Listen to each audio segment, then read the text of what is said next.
அதுக்கு முன்னாடி நம்ம சேனலை சப்ஸ்கிரைப் பண்ணாதவங்க மறக்காமல் சப்ஸ்கிரைப் பண்ணுங்கள். பக்கத்தில் இருக்கிற பெல் பட்டனையும் அழுத்துங்க. வாங்க வீடியோக்குள்ளே போகலாம். ஹலோ ஹாய், எல்லோரும் எப்படி இருக்கீங்க? நாங்கள் போயிட்டு தமிழ் சேனல்லேருந்து உங்களுக்கு டெல்லி பேசுகிறேன். இன்றைக்கி நம்ம என்ன விஷயம் பண்ண போகிறதுனா, மல்டிமீட்டர் நிறைய பேர் கமெண்ட் நிற்கிறீங்க மல்டிமீட்டரை பற்றி சொல்லுங்கன்ட்டு. ரொம்பலாம் டீப்பாக பார்த்தவரை ரொம்ப சிம்பிளாகவே சொல்லியிருக்கேன் இந்த வீடியோவில் உங்களுக்கு. ஒரு வண்டியில் பேட்டரி எப்படி செக் பண்ணுறது, கண்டினியூட்டி எப்படி செக் பண்ணுறது, காயில் லைன் எப்படி செக் பண்ணுறது, அதுக்கப்புறம் headlight bulb, self relay continue check பண்ணுறது, இந்தமாதிரி சின்ன சின்ன விஷயம் முதல்ல கற்றுக்கலாம். அதுக்கப்புறம் நிறைய மல்டிமீட்டர் பற்றி நிறைய விஷயம் இருக்குது. நான் நிறைய விஷயம் சொல்கிறேன் உங்களுக்கு. இந்த வீடியோ பாருங்கள். உங்களுக்கு ஒரு சிம்பிளாக ஒரு வண்டிக்கு நீங்கள் எப்படி செக் பண்ணுறது இந்த வீடியோவில் காமிச்சிருப்பேன். கண்டினியூட்டி, காயிலோட ரீடிங்லாம் பார்த்துங்க. அந்த பாயிண்ட் நம்ம கரெக்டாக தெரிஞ்சால் நம்ம ரீடிங் கரெக்டாக செக் பண்ண முடியாது. நீங்களும் கற்றுங்க, நான் கற்றுறேன் கண்டிப்பாக உங்களுக்கு. நீங்கள் ரீடிங்லாம் கற்றுங்க. இப்போ நான் ஒரு ஸ்ப்ளெண்டர் வண்டியில் இந்த காயில் ரீடிங்லாம் காமிக்க போகிறேன். நெக்ஸ்ட் வீடியோவில் பார்த்தீங்கன்னா சைலன்சர் வந்து எப்படி நம்ம நிறைய பேர் இந்த பவுடர் கோட்டிங்லாம் கொடுப்பாங்க, பெயிண்ட் பண்ணுவாங்க சைலன்சர், பிளாக் பெயிண்ட்லாம். அந்த அடுத்த வீடியோவில் உங்களுக்கு ஒரு வண்டியில் சைலன்சரில் பெயிண்டிங் எப்படி பண்ணுறதுன்னு காமிக்க போகிறேன். சிம்பிளாக இருக்கும், ஆனால் வண்டி சூப்பராக இருக்கும் சைலன்சர் உங்களுக்கு. அதான் கையில் வச்சுருக்கேன் நான். நெக்ஸ்ட் வீடியோவில் உங்களுக்கு சைலன்சர் க்ளீனிங் காமிக்கிறேன். ஓகே, அதுக்கு முன்னாடி நம்ம சேனல் சப்ஸ்கிரைப் பண்ணாதவங்க மறக்காமல் சப்ஸ்கிரைப் பண்ணுங்கள். இப்போ வாங்க மல்டிமீட்டரை பற்றி சிம்பிளாக பார்ப்போம். ஹலோ ஃப்ரெண்ட்ஸ், நம்ம இன்றைக்கி பார்க்க போகிறது மல்டிமீட்டர் ரீடிங் எப்படி எடுக்கிறது, எப்படி கண்டினியூட்டி செக் பண்ணுறது. இப்போ நிறைய பேர் கமெண்ட்டில் கேட்டிருந்தீங்க மல்டிமீட்டர் எப்படி யூஸ் பண்ணுறேன்ட்டு. இப்போ நான் ரொம்ப சிம்பிளாக தான் காமிக்க போகிறேன். ரொம்ப டீப்பாலாம் போவேன்னா, ஏன்னா எலக்ட்ரிக்கெலாம் ரொம்ப கொஞ்சம் கஷ்டமானது தான், ஆனால் கற்றுக்கலாம், ஈஸியாக தான் இருக்கும். மல்டிமீட்டர் பற்றி ஃபஸ்ட்டு தெரிஞ்சுங்க, எப்படி ரீடிங் செக் பண்ணுறதுன்னு காமிக்கிறேன் உங்களுக்கு. இப்போ மல்டிமீட்டர் பார்த்திங்கன்னு வச்சிங்களேன், இந்த வி போட்டு இந்த லைன் வளைஞ்சிருக்கு பார்த்தீங்களா, இது வந்து ஏசி லைனு. ஓகேங்களா, அது ஒன்றி தெரிஞ்சுங்க ஃபஸ்ட்டு. இந்த வி போட்டு லைன் வளைஞ்சிருக்கு, இது ஏசி லைனு. இதுமாதிரி வி போட்டு லைன் கொடுத்து டாட்டாக இருந்தால் இது வந்து டிசி லைனு. ஓகேங்களா, இது டிசி லைனு, இது வந்து ஏசி லைனு. ஓகேங்களா, இது மெயினில் ஒன்று கொடுத்துருப்பாங்க, காமனில் ஒன்று எர்த்து கொடுத்துருவாங்க. ஓகேங்களா, இது கீழே காமனில், இது மெயினில் கொடுக்குறது. இது 10 நம்மளுக்கு தேவையில்லை. இது இப்போதைக்கு இது வண்டி தான். ஓகே, இப்போதைக்கு இதை எப்படி நம்ம யூஸ் பண்ணுறது, வண்டியில் எப்படி நம்ம செக் பண்ணுறது, ஒரு விஷயமாக எப்படி செக் பண்ணுறது தான் காமிக்க போகிறேன்.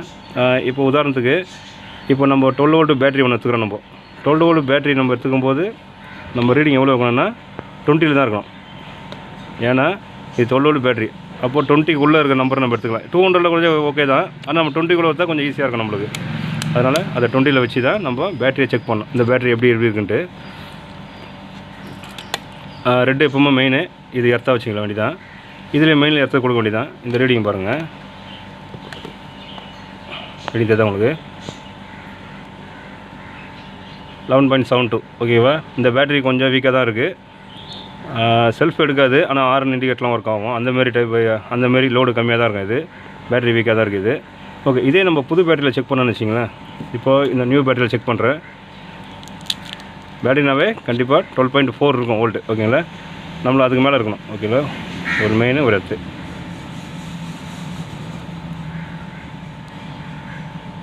எவ்வளோ இருக்குது?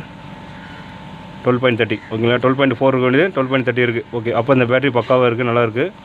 செல்ஃபும் ஒர்க் ஆகும். இது நிறைய வீடியோவில் நான் உங்களுக்கு காமிச்சிருப்பேன் இந்த பேட்டரியை பற்றிலாம். ஓகே, இப்போ நம்ம காயில் ரீடிங் செக் பண்ணுறது தான் காமிக்க போகிறோம் உங்களுக்கு.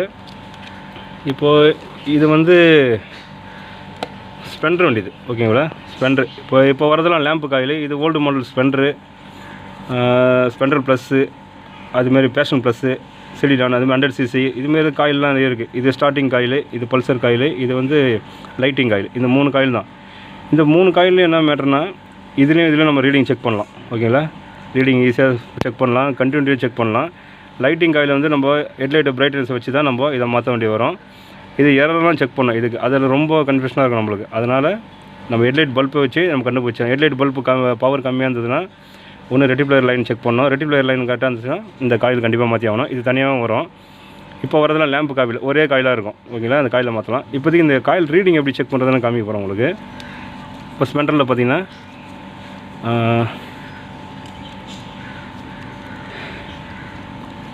இது வந்து இந்த லைன் பார்த்தீங்களா, இதில் லைன் பார்த்தா கண்டுபிடிச்சிடலாம். இந்த பிளாக்கில் ரெட் வருதுல, இது ஸ்டார்டிங் காயில்.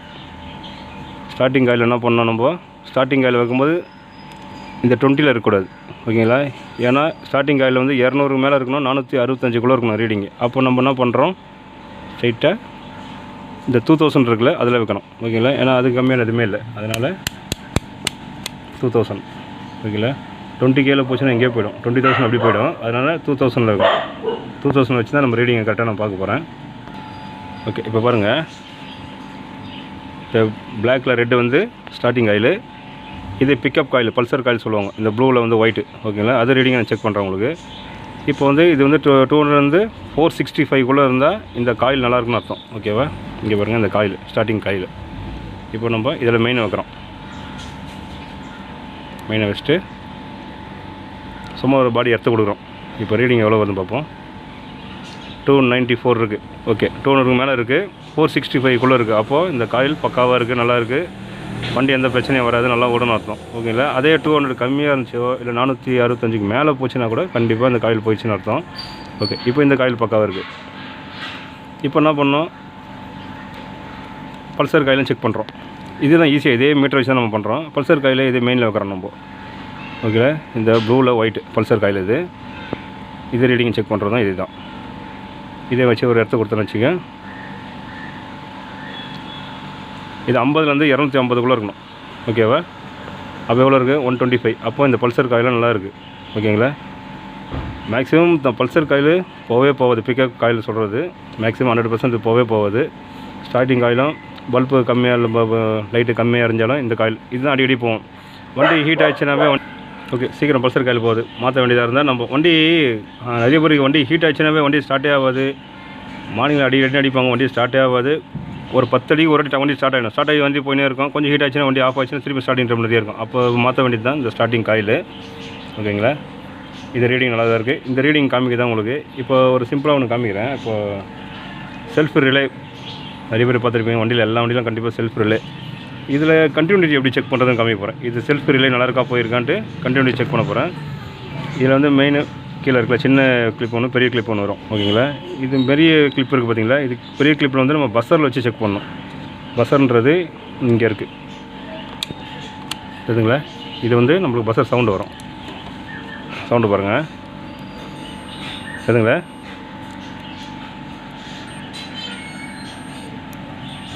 இந்த சவுண்டு வச்சு தான் நம்ம இது நல்லாயிருக்கா போயிருக்கான்னு கண்டுபிடிக்க முடியும்.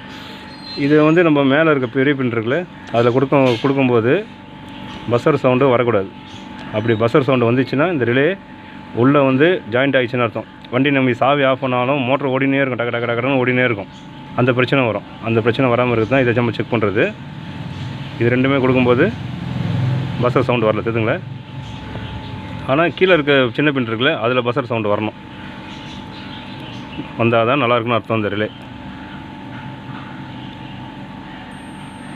சவுண்டு வருத ரீடிங் காமிக்குது. பக்கா செல்ஃப் ரிலேவை செக் பண்ணுறது இது தான். இந்த பாருங்க, ஒரு அடி திருப்பி காமிக்கிறேன். மைனோ ப்ளஸ்ஸோ இதில் வச்சு இதில் பண்ணிங்கனாவே பஸ்ஸர் சவுண்டே வரக்கூடாது. பஸ்ஸர் சவுண்டு வந்துச்சுனாவே கண்டிப்பாக உள்ளே வந்து ஜாயிண்ட் ஆகிருக்குன்னு அர்த்தம். மோட்ரு ஓடினே இருக்கும், பேட்டரி டவுன் ஆகிடும், உங்களுக்கு மோட்ரு ஓவர் ஹீட் ஆகிடும். அதனால் இதில் வண்டி தான் சின்ன பின்னில் வண்டி பஸ்ஸர் சவுண்டு வரணும். இதை ஓகே பக்காவா, இது முடிச்சாச்சு. இப்போது கடைசியாக நம்ம ஹெட்லைட் பல்பு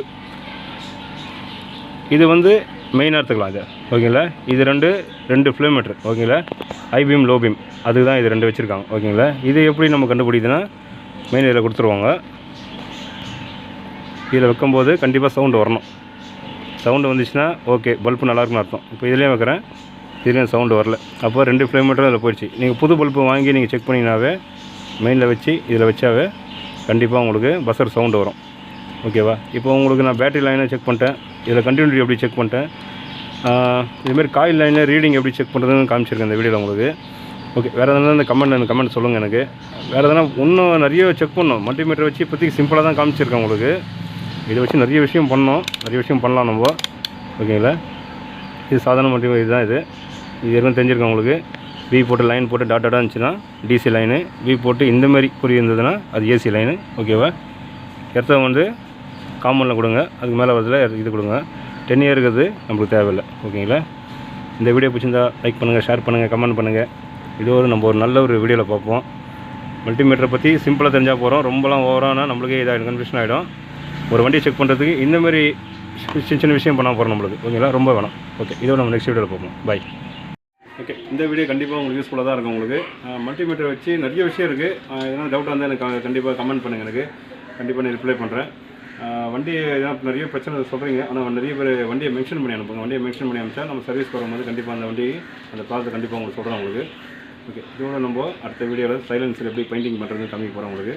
சூப்பராக இருக்கும், அது இன்னும் நல்லாயிருக்கும். ஓகே, நெக்ஸ்ட் வீடியோ பார்ப்போம்.